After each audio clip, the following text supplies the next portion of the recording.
discuss the next topic in general mechanism of drug action in means pharmacodynamic. अब pharmacodynamic में हम last lecture में उसके drug के एक्शन स्टडी कर रहे थे, जिसमें हमने 6 टाइप स्टडी की थी, जो हमने फ्लो चार्ट बनाया था। उन 6 टाइप में से हमने जो फ्लो चार्ट बनाया था, 2 को हमने डिस्कस किया था। First 2 stimulation and depression, and next third one is irritation. Irritation क्या है? जो हम लोग इरिटेशन प्रोवाइड करते हैं apply of less specialised cell. जो लेस स्पेशलाइज्ड सेल्स होते हैं वहां पर हम लोग इसका यूज करते हैं, लेस स्पेशलाइज्ड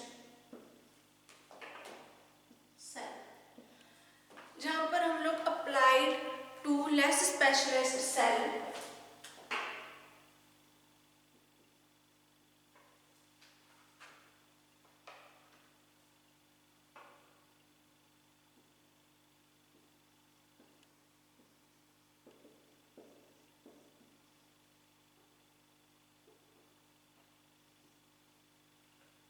जो हमारे लेस स्पेशलाइज्ड सेल्स होते हैं वहां पर हम लोग इरिटेशन जो है वो यूज करते हैं। जैसे हमने स्टिमुलेशन था, स्टिमुलेशन कहाँ यूज करते थे? स्पेशलाइज्ड सेल पे, जिसपे वो हमारे जो सेल्स हैं उनको स्टिमुलेट करती थी और हमारी जो एक्टिविटीज थी सेल की वो इंक्रीज हो जाती थी। ऐसे डिप्रेशन में क्या था? जो हमारे पास हमने स्पेशलाइज्ड सेल थे, जो ड्रग है वो वहाँ पर उनको डिप्रेस कर देती थी, उनको एक्टिविटीज को डिक्रीज कर देती थी। ऐसे इरिटेशन जहाँ पर लेस स्पेशलाइज्ड सेल्स होते हैं वहाँ पर हम लोग अप्लाई करेंगे। जैसे एग्जाम्पल है हमारे पास epithelium and connective tissues.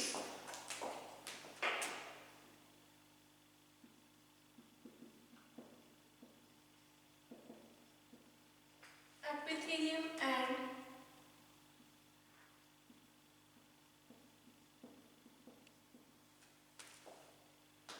And connective tissues. जो हमारे एपिथेलियम और कनेक्टिव टिश्यूज है वहां पर हम लोग इनका यूज करते हैं।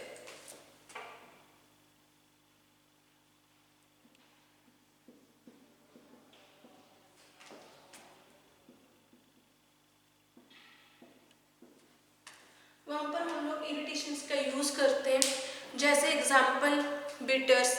जो बिटर्स हैं उनको हम लोग यूज करते हैं सलाइवरी ग्लैंड्स और जो हमारी गैस्ट्रिक सेक्रेशंस है उनको इंक्रीज करने के लिए।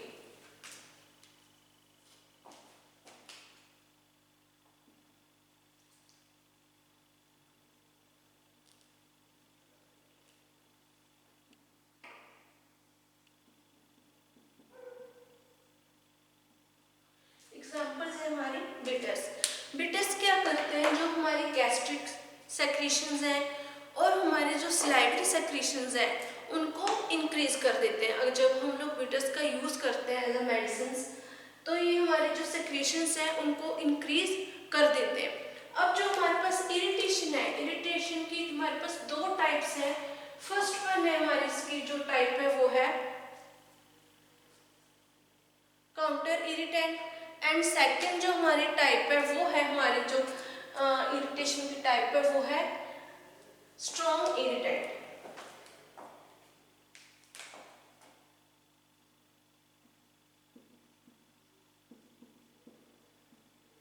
इरिटेशन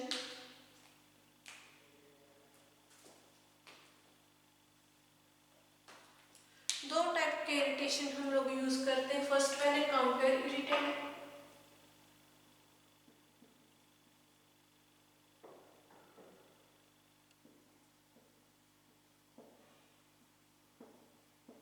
सेकंड वन है स्ट्रॉन्ग इरिटेंट्स।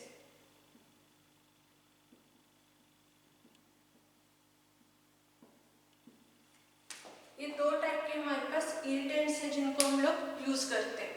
काउंटर इरिटेंट्स कौन से होते हैं? जो हम लोग बॉडी के सरफेस पे यूज करते हैं अपने पेन और जो इन्फ्लेमेशन टिश्यूज होते हैं, जो इन टिश्यूज हैं जो पेन जिनमें हमारे होता है, या सेल्स हैं, टिश्यूज हैं जो इन्फ्लेमेशन प्रोड्यूस करते हैं, उनके ट्रीटमेंट में हम लोग यूज करते हैं।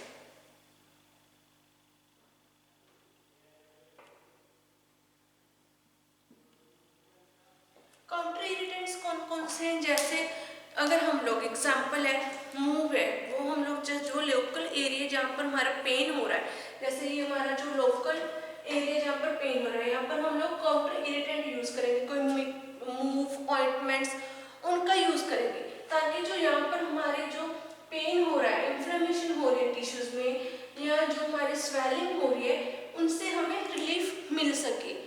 इससे क्या होता है, इस एरिया पे हम लोग जब यूज करते हैं तो यहाँ से हीट प्रोड्यूस होती है, हीट प्रोड्यूस होती है तो उससे क्या होता है, जो हमारा ब्लड फ्लो है वो इंक्रीज हो जाता है।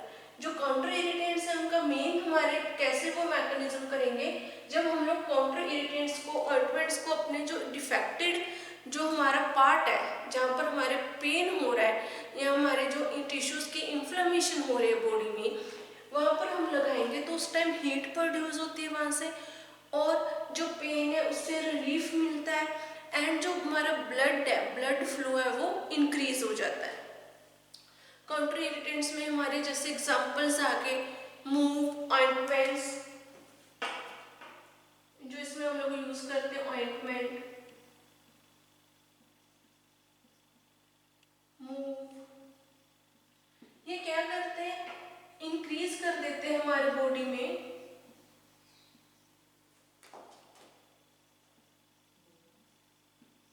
इंक्रीज ब्लड फ्लो, जो हमारे बॉडी में ब्लड फ्लो है उसको इंक्रीज कर देते हैं, जिससे जो हमारे जो पेन है, स्वेलिंग है, उससे हमें रिलीफ मिल जाती है। अब जो स्ट्रॉन्ग इरिटेशंस होते हैं, जो स्ट्रॉन्ग इरिटेंट्स होते हैं, उनका क्या यूज है, स्ट्रॉन्ग इरिटेशन या स्ट्रॉन्ग इरिटेंट्स का।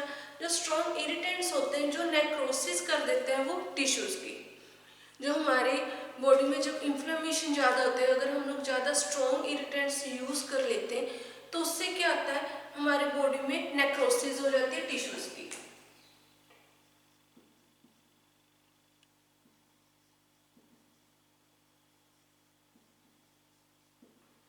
जो सेल्स हैं उनमें नेक्रोसिस प्रोड्यूस कर देते हैं। ये था हमारा इरिटेट्स। इरिटेशन क्या है, जो हमारी बॉडी में जितने भी टाइप के टिश्यूज हैं जो अक्कर होते हैं, उनमें इन्फ्लेमेशन अक्कर होती है, कोई पेन अक्कर हो जाती है टिश्यूज में हमारी बॉडी में, वहाँ पर हम लोग अप्लाई करते हैं।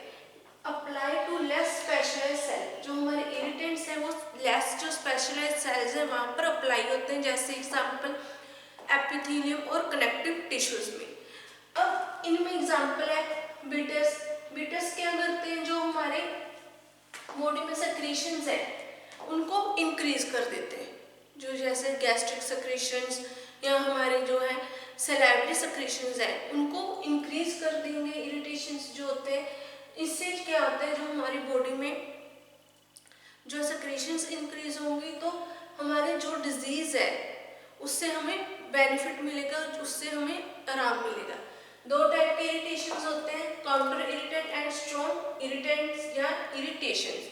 जो हमारे पास स्ट्रॉन्ग इरिटेंट्स होते हैं वो उनको हम लोग उसके जो यूज करते हैं नेक्रोसिस में।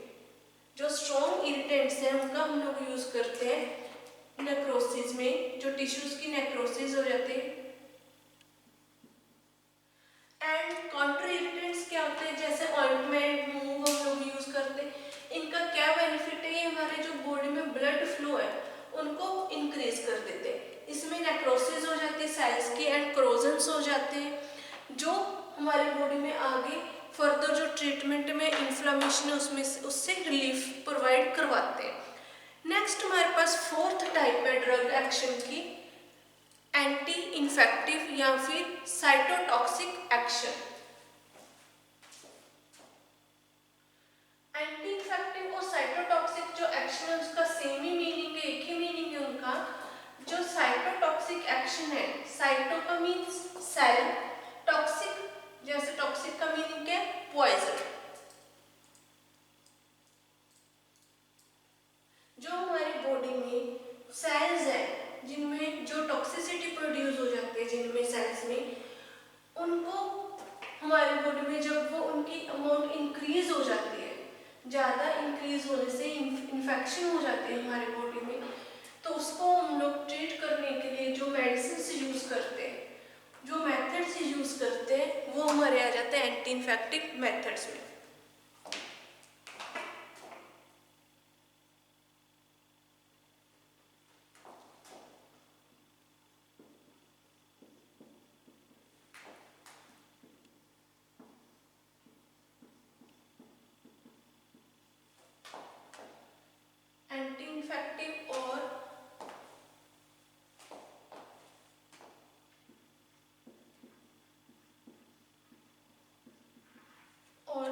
Cytotoxic action.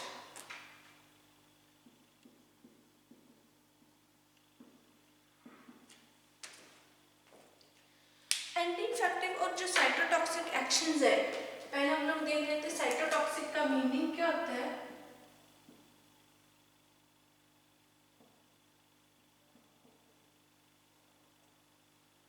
साइटो का मीनिंग सेल, टॉक्सिक का मीनिंग पॉइजन।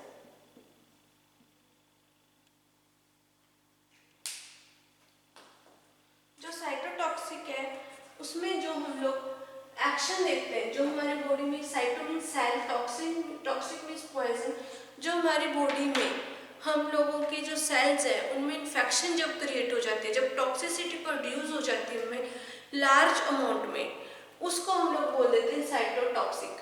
अब उस पॉइजन को हम लोगों ने जब रिमूव करना है तो वो एक्शन हमारा क्या कहलाएगा, साइटोटॉक्सिक एक्शन। अब वो पॉइजन है, अब जो पॉइजन है उस टर्म को साइटोटॉक्सिक को हम लोग रिमूव जो करते हैं, रिमूव कैसे करेंगे हम लोग, यूज टू कीमोथेरेपी ड्रग्स। हम लोग इस साइटोटॉक्सिसिटी को अपनी बॉडी में से जो पॉइजन है उसको रिमूव करने के लिए जो ट्रीटमेंट करवाते हैं उसको हम लोग बोल देते हैं कीमोथेरेपी। जैसे कैंसर में एंटी कैंसर ड्रग्स से हम लोग कीमोथेरेपी लेते हैं, या जो हमारे पास हमारी बॉडी में पेनिसिलिन हम लोग यूज़ करते हैं एज अ कीमोथेरेपी एजेंट्स में, कीमोथेरेपी ड्रग्स में अपने जो कैंसर्स है उनको ट्रीट करने के लिए। जब हम लोग एंटीबायोटिक्स पेनिसिलिन का यूज़ करते हैं एज अ कीमोथेरेपी में, तो उससे क्या होता है, जो हमारी बॉडी में इन्फेक्शन क्रिएट हुई है वो इन्फेक्शन को वो रिमूव करती है कि पेनिसिलिन या एंटीबायोटिक्स या कीमोथेरेपी में जो भी हम मेडिसिन देते हैं, प्रोवाइड करवाते हैं पेशेंट्स को, वो हमारी बॉडी में इन्फेक्शन को, माइक्रो ऑर्गेनिजम्स को किल करेगी एंड हमारा जो इम्यून सिस्टम है उसको थोड़ा स्ट्रॉन्ग बनाएगी, जिससे हमारी बॉडी में जो टॉक्सिसिटी प्रोड्यूस हुई है, जो पॉइजन प्रोड्यूस हुआ है वो रिमूव हो जाता है और हमारी जो बॉडी है वो प्रॉपर वर्किंग स्टार्ट कर देती है एज अ हेल्दी जो बॉडी है उसकी तरह। अब एंटी टॉक्सिसिटी में जो हम एंटी टॉक्सिक एक्शन में जो मेथड यूज करते हैं उस मेथड को हम लोग बोल देते हैं कीमोथेरेपी।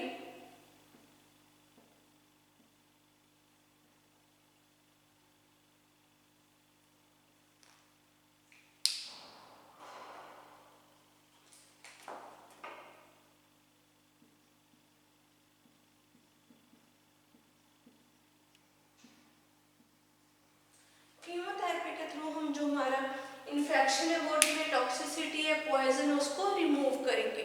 इसमें जो हमारे पास एग्जांपल है, एग्जांपल में हमारे पास क्या है, पेनिसिलिन।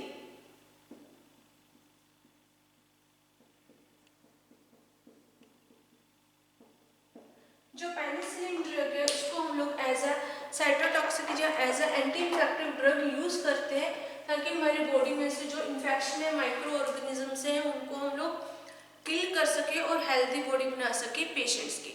नेक्स्ट हमारे पास जो है फिफ्थ टाइप है रिप्लेसमेंट थेरेपी।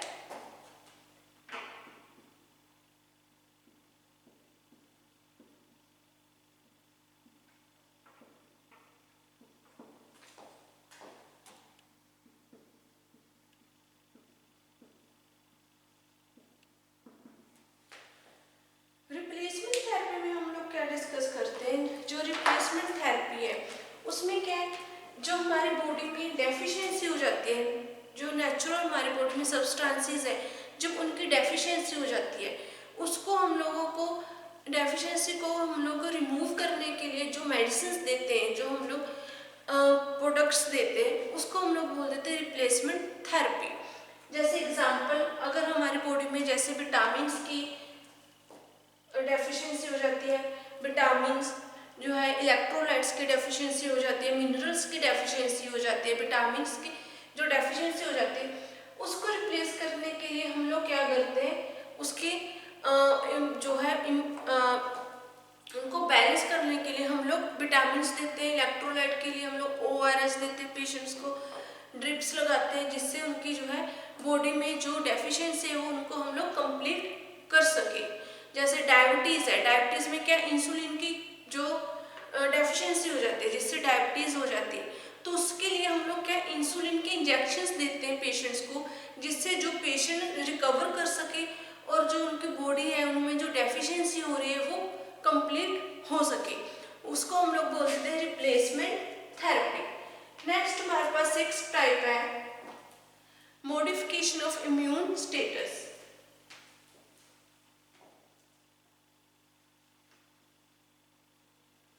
जो हमारे बॉडी में रिप्लेसमेंट थेरेपी, अगर हमारी बॉडी में मिनरल्स, विटामिन इन सब की डेफिशिएंसी होने लग जाती है तो हमें जो है जो हमारा इम्यून सिस्टम है वो बहुत ज़्यादा वीक हो जाता है और जो हमारी बॉडी में डिजीज है वो अक्कर होने लग जाती है। हर एक विटामिन और जो मिनरल्स है, इलेक्ट्रोलाइट्स है, और हमारी जो बॉडी वो प्रॉपरली वर्क नहीं कर पाती। इसलिए हम लोग जो है रिप्लेसमेंट थेरेपी यूज़ करते हैं ताकि जो पेशेंट की बॉडी है उसको हम लोग हेल्दी बना सके और उनमें जो विटामिन्स हैं ए बी सी डी या वाटर सोल्युबल, फैट सोल्युबल जो विटामिन्स हैं उनको हम लोग कंप्लीट कर सके। नेक्स्ट हमारे पास 6 टाइप है modification of immune system status.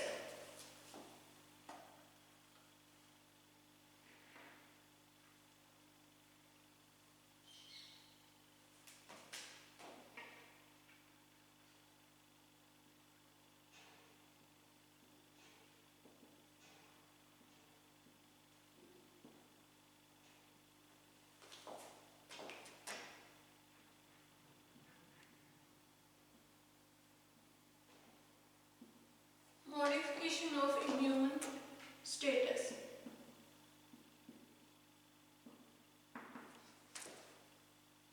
Modification of immune status में क्या है कि जो हम लोगों को इम्यून स्टेटस, जो हमारी बॉडी में जो इम्यून पावर है, इम्यूनिटी है, वो वीक होने लग जाती है तो हम उसके लिए जो है इम्यून सिस्टम को स्ट्रॉन्ग करने के लिए मेडिसिन देते हैं, जो नेचुरल सब्सटेंसेस हैं उनका यूज़ करते हैं ताकि जो इम्यून पावर हमारी इंक्रीज हो सके और जो फॉरेन पार्टिकल्स हैं, फॉरेन हमारे माइक्रो ऑर्गेनिजम्स है, उनके साथ फाइट कर सके और हमारी बॉडी को डिजीज से प्रोटेक्ट कर सके।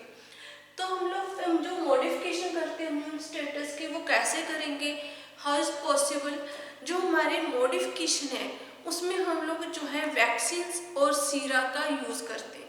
वैक्सीन्स जो हमारे जो इन्फेंट से हमारे जो है इन्फेंट जब होते हैं, जो छोटे बच्चे होते हैं, इन्फेंट्स होते हैं, तब से जो वैक्सीन्स लगनी उनके जो बॉडी में वैक्सीनेशन स्टार्ट हो जाती है, उसमें उनका जो मेन मोटिव क्या होता है वैक्सीनेशन देने का कि जो इन्फेंट्स है उनको आगे फ्यूचर में जो डिजीज हो सकती है उनको पहले से ही उससे प्रोटेक्ट करना।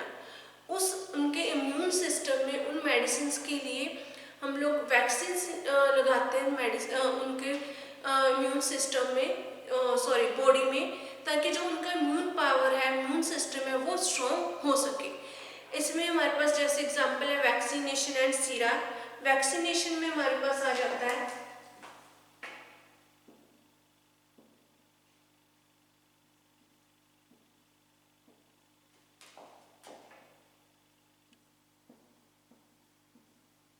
वैक्सीन और सीरम।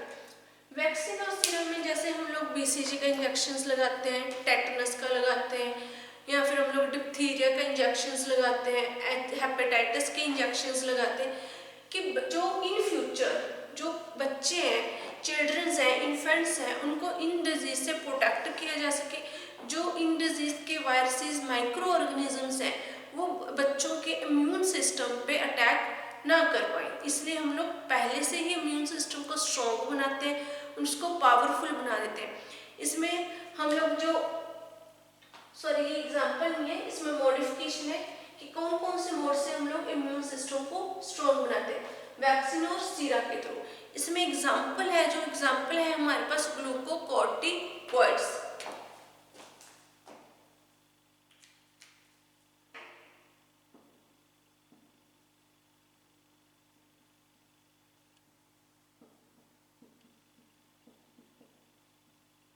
जो ग्लूकोकॉर्टिकॉइड्स है, इसका हम लोग जो यूज करते हैं वो करते हैं हम लोग यूज हार्मोन्स में।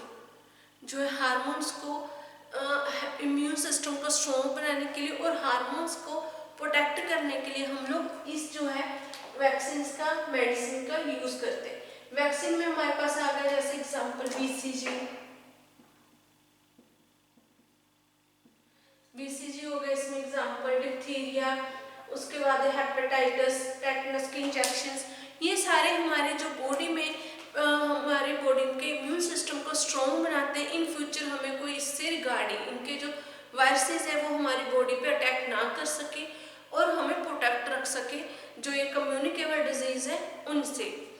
ये तो था हमारा ड्रग एक्ट कि कैसे जो ड्रग है एक्शन प्रोवाइड करती है हमारी बॉडी पर। जो नेक्स्ट टाइम हम लोग डिस्कस करेंगे वो है mechanism of drug action. Next हमारा टॉपिक है इस चैप्टर का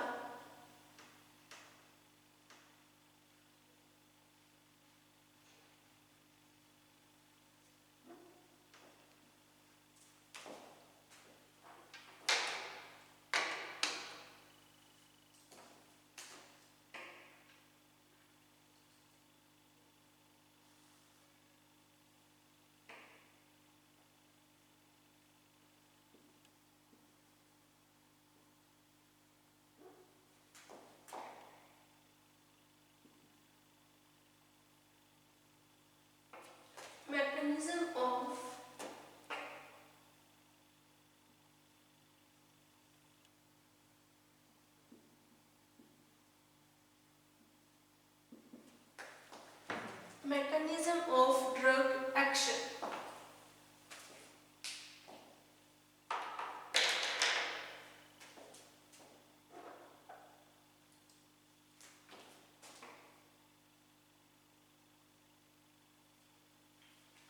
जो हमारी बॉडी में ड्रग है उसका क्या मैकेनिज्म ऑफ ड्रग एक्शन में हम लोग क्या स्टडी करेंगे कि जो हम लोग ड्रग ले रहे हैं वो हमारी बॉडी में कैसे एक्शन प्रोवाइड करेगी, किसके साथ मिलकर वो हमारी बॉडी में एक्शन प्रोवाइड करेगी, वो क्या कहलाता है हमारी बॉडी का मैकेनिज्म ऑफ ड्रग एक्शन। कि जो हमारी ड्रग्स है जब वो बॉडी में चली जाती है तो कहाँ पर जाती है, किसके साथ बाइंड अप होती है और कैसे वो अपना जो ड्रग एक्शन वो प्रोड्यूस करती है। It is also called mechanism of drug action. अब जो हमारे पास मैकेनिज्म ऑफ ड्रग एक्शन है, जो ड्रग है वो जो एक्शन प्रोवाइड करवाती है, एक तो फर्स्ट वन वो एक्शन जो प्रोवाइड करवाएगी वो है बाइंडिंग। बाइंडिंग के थ्रू जो हमारे पास द इफेक्ट, जो ड्रग का effect bye binding,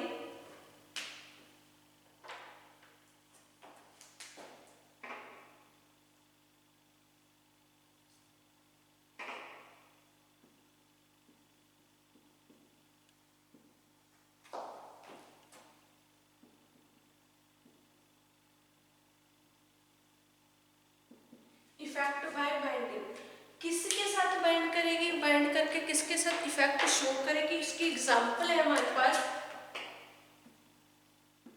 proteins,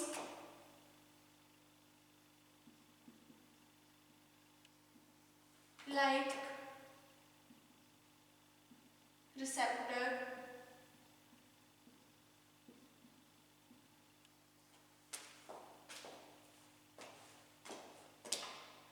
ion channel,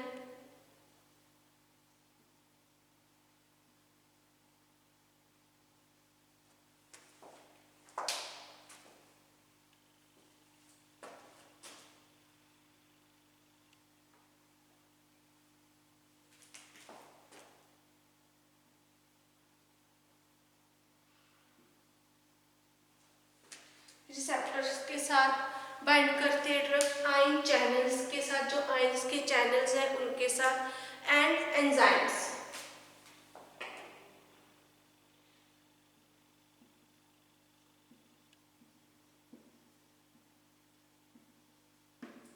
जो ड्रग है हमारी वो किसके साथ बाइंड करके इफेक्ट शो करेगी, फर्स्ट है प्रोटीन लाइक जैसे receptors, ion channels and enzymes के साथ बाइंड अप करके जो है अपना वो एक्शन प्रोड्यूस करती है।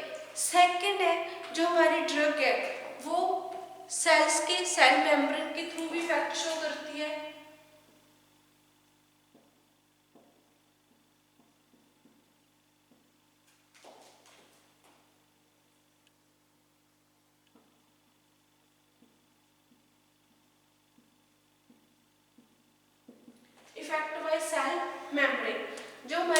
मेम्ब्रेन्स है उनके इनसाइड और आउटसाइड जो है ड्रग वो जाकर अपना एक्शन प्रोड्यूस करेगी।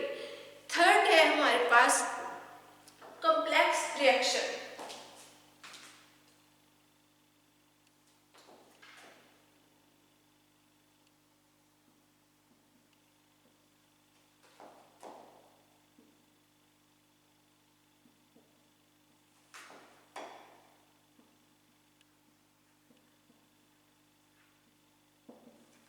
इफेक्ट बाय कॉम्प्लेक्स रिएक्शन, इन तीन मेथड से हम हमारे जो बॉडी में वो ड्रग अपनी एक्शन प्रोवाइड करवाती है। जैसे फर्स्ट वन इसमें इफेक्ट ऑफ बाइंडिंग, कि कहाँ पर जाकर जो है ड्रग वो बाइंड होगी, रिसेप्टर के साथ बाइंड होगी, प्रोटीन्स लाइक जैसे रिसेप्टर्स आयंस चैनल के साथ और एंजाइम्स के साथ साथ जो है ड्रग वो बाइंड अप होती है और बाइंड अप होकर वहाँ पर जो अपना जो एक्शन है वो प्रोड्यूस करती है।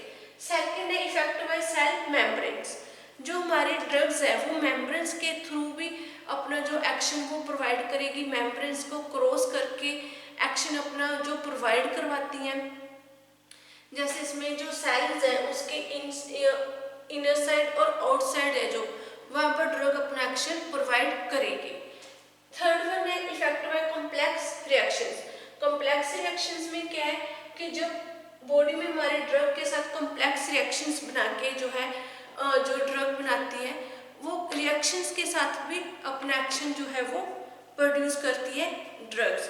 जैसे इसमें हमारे पास ये तीन मेथड्स है। नेक्स्ट इसके है फंडामेंटल्स, कि कौन कौन से फंडामेंटल एक्शंस हैं जिनके थ्रू ड्रग अपना एक्शन प्रोड्यूस करती है, वो हम लोग जो है नेक्स्ट लेक्चर में डिस्कस करेंगे। इस लेक्चर में हमने यही तीन जो स्टेप्स है मैकेनिज्म के ऑफ ड्रग एक्शन के तीन स्टेप्स और जो ड्रग एक्ट कैसे करती है हमारी बॉडी में उसके हमने जो 4 टाइप्स थे वो डिस्कस किए थे। ये लेक्चर हमारा यहीं पर फिनिश हो गया। Thank you.